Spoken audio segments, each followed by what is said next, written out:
लोगोफोर good morning दिनैहाय मा दिन बयबो मिथिखायो समबारनि 5 तारिख लोगोफोर ओमफ्राय दायो जों ओंखारबाय नै थांनो कलेजाव ओमफ्राय मैयाथ' जोंना फ्रेसार्स मिट जादोंमोन ना ओमफ्राय लोगोफोर नायलांबाय थादो दिनै देखायगोन आं दिनै टिचार दे खुगायानो खलथायाहाय आंना ओमफ्राय आंखौ माबायदि नुदों लोगोफोर कमेन्टआव खोन्थाहरबानो जाबाय नै दख'ना गानदां दिनैहाय फाइनालि गासिनो दायो जों मोनफैबाय कलेजाव फैद' मा जाखो ओमफ्राय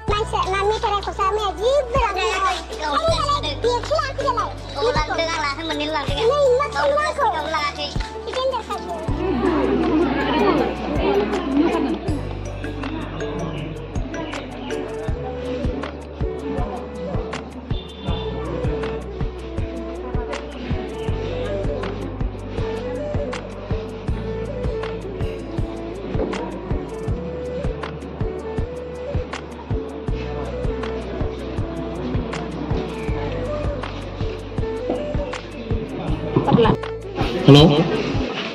दिनैनि बे टीचार्स डे प्रग्रामखौ जोङो हाबाफारि बायदियै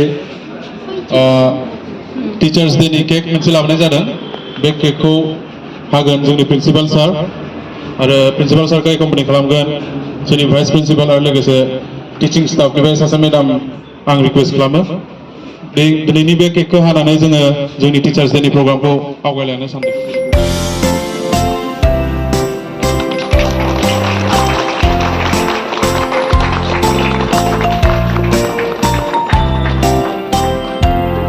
Happy birthday, teacher. Happy birthday to you. Happy birthday, happy birthday, happy birthday, teacher.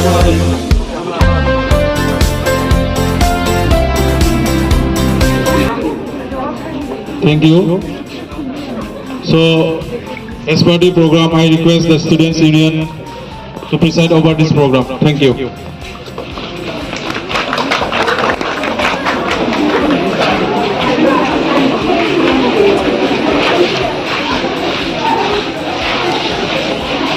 हाबाफारिया जोब्बाय आरोना ओमफ्राय दायो जों केक खाखांनानै दायो सारमोननो मान बावसिगोन आरोना आर'नाइ ओमफ्राय दायो नै सासे सोनासिनो आरोना सार मेम मोननो नायलांबाय थां देखायलांगोन आरोना फारि फारिनो लोगोफोर बारा मानसि जायाखै दे जोंना कलेजाव आरोना बिदिनो एसे दंसाबो बेनि उनावनो लोगोफोर मान बावखांनानै दायो मोसानाय होसिगोन आरोना लोगोफोर देखायगोन आं ससे